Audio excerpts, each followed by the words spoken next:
So my dear student, today we are going to discuss one new chapter, quadrilateral, and chapter number 8. तो class 8th में 6th में 7th में आप इस तरीके से पढ़ते हुए आ रहे हैं एक फिगर के बारे में कि जिसकी 4 साइडें आती हैं. There are 4 side. A figure closed by a 4 sides that is a quadrilateral. उसको हम लोग क्या बोलते हैं? क्वाड्रिलेटरल. ऐसा फिगर जिसकी 4 साइडें होती हैं या ऐसा फिगर जो 4 साइडों से कंस्ट्रक्ट किया जाता है. There are 4 side constructed by 4 side we called a quadrilateral. और क्वाड्रिलेटरल के जो एंगल्स होते हैं उनका जो सम होता है बेटा वो होता है 360 डिग्री. वाई? रीजन क्या है? क्यों भाई ऐसा क्यों? Suppose that you join A to C. अगर ए को सी से ज्वाइन करें तो यहाँ 2 ट्रायंगल मिलते हैं. ये triangle 1 and triangle 2. So suppose that is A angle 1 2 3 4 5 and 6. So angle sum property we can say that angle 1 plus 2 plus 3 that is a 180 degree, and this angle 4 plus 5 plus 6 that is also be 180 degree. When you add both, then you will get 1 plus 3 plus 4 plus 2 plus 5 plus 6 that is a 360 degree. So 1 that is a D, 3 plus 4 that is a A, 2 plus 5 that is a C, and 6 that is a B equal to 360. तो क्या notice किया कि quadrilateral के चारों angle का sum of the all 4 angles of the quadrilateral that is a 360 degree. ठीक. तो basically हम लोग इस लेसन में पैरेललोग्राम पे डिस्कस करने वाले हैं. ठीक. तो पैरेललोग्राम दैट इज आल्सो भी वन क्वाड्रिलेटरल. देखिए क्वाड्रिलेटरल का मतलब कोई भी इसमें कंडीशन अप्लाई नहीं है कि इसकी साइड कैसी होनी चाहिए, इसके एंगल कैसे होने चाहिए, है ना. अब हम बात करेंगे क्वाड्रिलेटरल के पार्ट की. क्वाड्रिलेटरल का मतलब हो गया पैरेललोग्राम, रेक्टेंगल, स्क्वायर, ट्रेपेजियम. ऐसे बहुत सारी आप फिगर आपने देखे जो क्या है वो क्वाड्रिलेटरल. तो बेसिकली हम लोग बात करेंगे पैरेललोग्राम पर. तो ये व्हाट इज ए पैरेललोग्राम और कुछ उसकी थ्योरम भी प्रूव करेंगे. तो parallelogram that is also one quadrilateral but some conditions are given. What condition? If opposite sides are parallel of a quadrilateral. किसी क्वाड्रिलेटरल की अगर अपोजिट साइड पैरेलल है, opposite sides are parallel, then we can say that is a parallelogram. तो ये क्या है? Parallelogram है ना, प्रॉपर्टी है. यानी अगर ए बी डी सी के पैरेलल है और ए डी बी सी के पैरेलल है, then we can say that this is a one parallelogram. Understood? बहुत अच्छे समझ में आ गया कि ये पैरेललोग्राम क्या है जिसकी अपोजिट साइड पैरेलल हो. बस इतना ही मालूम है और कुछ नहीं मालूम. आगे हम लोग प्रूव करेंगे, then we know that what is the opposite side and angle other things. Now initial stage we know only the what is a parallelogram. If opposite sides are parallel we can say that is a parallelogram. Number 1. और मुझे और क्या क्या मालूम होना चाहिए? मुझे जो रेक्टेंगल है उसकी प्रॉपर्टी पता होनी चाहिए, स्क्वायर है उसकी प्रॉपर्टी पता होनी चाहिए, काइट है उसकी प्रॉपर्टी पता होनी चाहिए, है ना, ट्रेपेजियम है उसकी प्रॉपर्टी पता होनी चाहिए, रोम्बस है तो उसकी प्रॉपर्टी पता होनी चाहिए. अगर ये सारी प्रॉपर्टी आपको पता है तभी हम किसी क्वेश्चन को सॉल्व कर सकते हैं. तो बात करेंगे स्टार्टिंग में रेक्टेंगल की. रेक्टेंगल क्या है? तो देखिए रेक्टेंगल की कंडीशन आप समझो. क्या है रेक्टेंगल? रेक्टेंगल वन है पैरेललोग्राम. रेक्टेंगल क्या होता है? एक पैरेललोग्राम ही होता है. बस अंतर क्या है कि इसका ईच एंगल 90 डिग्री. अगर किसी पैरेललोग्राम का ईच एंगल 90 डिग्री हो जाए तो दैट इज वन पैरेललोग्राम. तो वो क्या होगा? पैरेललोग्राम. क्यों भैया? 90 हो गया, पैरेललोग्राम है तो अपोजिट साइड तो इक्वल है ही, इसकी पैरेलल है. अभी हम लोग प्रूव भी करेंगे. तो कहने का मतलब रेक्टेंगल क्या है? That is one also be one parallelogram. Square क्या है? Square that is also one parallelogram. ये भी क्या है? पैरेललोग्राम है. लेकिन लेकिन स्क्वायर जब पैरेललोग्राम है तो स्क्वायर की प्रॉपर्टी क्या बनती? स्क्वायर की प्रॉपर्टी है कि each angle must be 90 degree. भाई इसका भी 90, ये भी 90, तो दोनों में डिफरेंस क्या है? तो रेक्टेंगल कहता है कि अपोजिट साइड्स आर इक्वल।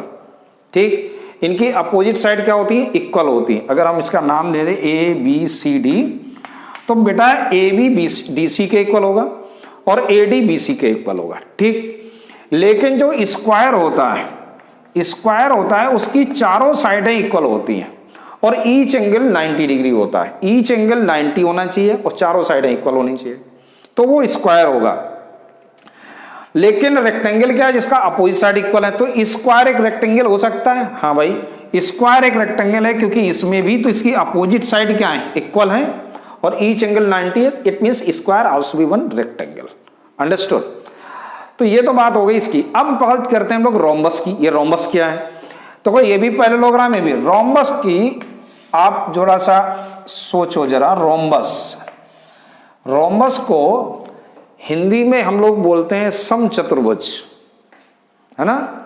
समचतुर्भुज, सम माने समान, जिसकी चारों भुजाएं समान हो, बस इतना ही है केवल। Rhombus means no restriction, only all sides are equal. जिसकी एक ऐसा पैरेललोग्राम जिसकी चारों साइडें इक्वल हो, all four sides are equal, we can say that is a parallelogram. ठीक, तो देखो इसमें 90 है, हो भी सकता है और नहीं भी हो सकता है, क्योंकि उसने बोला ही नहीं कि 90 चाहिए या नहीं चाहिए। मे बी पॉसिबल 90 भी हो सकता है, 90 नहीं भी हो सकता है। तो एक ऐसा पैरेललोग्राम जिसकी all sides are equal, we can say that is a rhombus. ये क्या हो गया? रोम्बस है और ये एक पैरेललोग्राम भी है। ठीक, ये चीज समझ में आ गया? तो क्या रोम्बस स्क्वायर हो सकता है? क्वेश्चन है, क्या रोम्बस स्क्वायर हो सकता है? स्क्वायर एक रोम्बस है। स्क्वायर क्या एक रोम्बस है? स्क्वायर की तो ये कंडीशन है कि इसकी ईच एंगल 90 डिग्री होना चाहिए। तो क्या रोम्बस भी एक स्क्वायर हो सकता है? तो देखो एक चीज समझो जरा, रोम्बस की चारों साइडें इक्वल, भैया स्क्वायर की भी चारों साइडें इक्वल। ठीक, ये चीज समझ में आ गया? तो यहां पर अगर हम देखें तो इसकी चारों साइडें इक्वल हैं, तो that is also be rhombus. Yes, square that is also be a rhombus. लेकिन क्या सभी रोम्बस स्क्वायर हो सकते हैं? नहीं भाई, सारे रोम्बस स्क्वायर कैसे हो सकते हैं? यही नहीं है स्क्वायर है, क्योंकि स्क्वायर के लिए तो 90 डिग्री होना चाहिए ना। ठीक है ना? लेकिन ये रोम्बस हो सकता है, दैट इज ए रोम्बस, क्योंकि 90 भी होगा ना तब भी वो रोम्बस होगा। तो ये प्रॉपर्टी आपको बहुत अच्छे से तैयार होनी चाहिए। दूसरा है जैसे काइट। तो काइट की बात करें अपन, काइट क्या है? क्या ये पैरेललोग्राम है? नहीं भाई, that is not a parallelogram. देखिए, क्योंकि इसकी जो एडजेसेंट साइड है वो इक्वल होती हैं, लेकिन ये पैरेललोग्राम नहीं होता। काइट पैरेललोग्राम नहीं है, लेकिन क्वाड्रिलेटरल है। ट्रेपीजियम की कंडीशन क्या है? Opposite one pair is a parallel. बात समझना भैया, one pair is a parallel. तो अगर ये पैरेलल हो गए, ये भी हो गए, तो क्या ट्रेपीजियम नहीं रहेगा? That is also be trapezium. It means parallelogram also be trapezium. Parallelogram भी क्या है? एक ट्रेपीजियम है। बात आ रही समझ में? लेकिन क्या ट्रेपीजियम पैरेललोग्राम हो सकता है? नहीं, ये पैरेललोग्राम तो नहीं है, लेकिन ये पैरेललोग्राम ट्रेपीजियम जरूर हो सकता है, ये ध्यान रखना। तो ऐसे कुछ प्रॉपर्टीज हैं, इनको याद रखना है आपको। अब हम लोग मेन अपने मुद्दे पर बात करते हैं। मुद्दा हमारा क्या है? थ्योरम प्रूव करना। टॉपिक हमारा है थ्योरम को प्रूव करना। तो थ्योरम 8.1 सबसे पहले हम लोग प्रूव करते हैं और चलते हैं थ्योरम नंबर 8.1 में। So now to come to theorem number 8.1। देखिए 8.1 क्या कहता है कि a diagonal of a parallelogram divide into two congruent triangles. समझना जरा भाई। Theorem 8.1, the diagonal of a parallelogram, है ना? यही है अपना theorem. I repeat, a diagonal of a parallelogram divides it into it, है ना? It into two congruent triangles. तो देखिए बहुत ही सिंपल तरीके से आप समझो कि कोई भी एक पैरेललोग्राम बना लो ऐसे ABCD। और पैरेललोग्राम की मैंने जैसे डेफिनेशन बताया, parallelogram means only parallel lines, opposite lines are parallel. So what is a given? तो in this theorem only given AB parallel to DC and AD parallel to BC. That is a given in your question. And theorem say that when one diagonal, so you prove that triangle ABC congruent to triangle CAD, आपको ये prove करना है। ठीक, तो चलिए देखते हैं कैसे होगा proof. First we write in triangle ABC and triangle CAD में क्या क्या इक्वल है, सॉरी क्या क्या आपको इसमें प्रूव करना होगा क्राइटेरिया, क्योंकि इक्वल कुछ भी गिवन नहीं इसमें, केवल क्या लाइन पैरेलल है। तो देखो ध्यान से, अगर मैं बोलूं कि ये एंगल 1 है और ये एंगल 2 है, ये एंगल 3 और ये एंगल 4 है, तो since line AD and BC are parallel, AD and BC both are parallel, since AD parallel to BC, therefore angle 1 equal to angle 2, alternate angles, and similarly AB parallel to DC, so 3 and 4 both are equal, alternate angles, since AB parallel to DC, so therefore angle 3 equal to angle 4 also be alternate angles, understood? So we can say that, but one AC also be common, देखिए AC and CA, AC equal to CA, that is a common. So therefore triangle ABC congruent to triangle CAD by AS, A criteria से congruent हो गया। तो ऐसे आपकी theorem prove हो गई। यहां पर अब ध्यान से देखो, थ्योरम हो गई। अब theorem number 8.1 is over. Now come to theorem number 8.2। 8.2 क्या कह रहा है? In a parallelogram opposite sides are equal. अब देखो इसी में हम लोग 8.2 को भी लेकर चलते हैं। थ्योरम 8.2 में कह रहा opposite sides are equal if both triangle are congruent,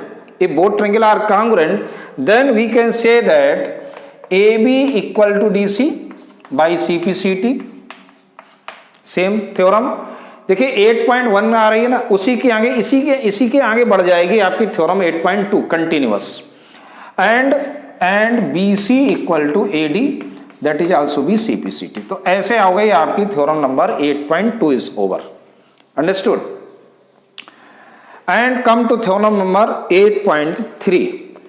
8.3 कह रहा कि if each pair of opposite side of the quadrilateral is equal, each pair of the opposite side of the equal, then prove that it is a parallelogram. अब इसका converge आपको prove करना है कि भैया इसकी साइडें इक्वल गिवन है, तो प्रूव करो ये क्या होगा, पैरेललोग्राम होगा। कैसे? तो पैरेललोग्राम की डेफिनेशन तो वही मालूम है अभी आपको, क्या कि अगर अपोजिट साइड पैरेलल है तो पैरेललोग्राम होगा। So now just what you do, once again ये थ्योरम नंबर कौन सा शुरू हो गई?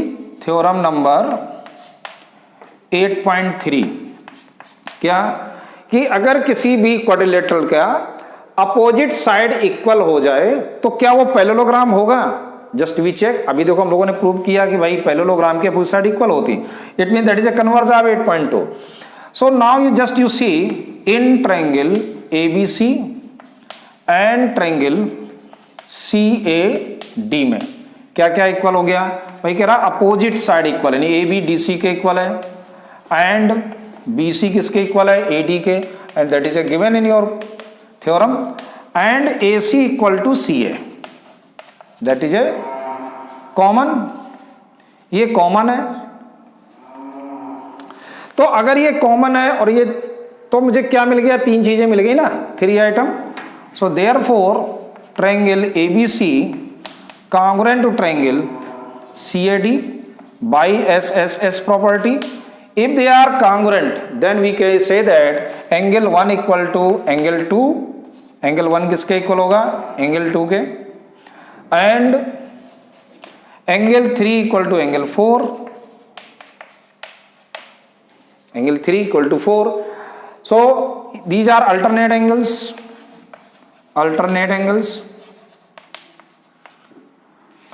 Therefore अगर अब ये अल्टरनेट यानी कि 1 किसके इक्वल हो गया, 2 के, तो 1 and 2 इक्वल है, it means AD parallel to BC, and 3 and 4 are equal, it means AB parallel to DC. So ABCD is a one parallelogram. ABCD is a parallelogram. Understood? समझ में आ गया? So ऐसे हो गई आपकी थ्योरम नंबर 8.3. अब देखो थ्योरम नंबर 8.4 कह रहा है in a parallelogram opposite angles are equal. Opposite angles are equal, तो फिर से हम लोग वापस आते हैं कि if triangle ABC and CAD if congruent, theorem number 8.4 इसी में कंटिन्यूअस है. Theorem number 8.4, if both triangle are congruent then opposite this angle, corresponding angle भी है, AC का ये D है और AC का B भी है. So angle B equal to angle D by CPCT. Understood? Similarly अगर हम इसको ज्वाइन कर देंगे तो A किसके इक्वल हो जाएगा, C के. Similarly angle C equal to angle A, that is also be CPCT. Understood? तो ऐसे आपकी 8.1 थ्योरम, 8.2, 8.3 और 8.4 ये 4 थ्योरम इतने में ही कंप्लीट हो गया बेटा.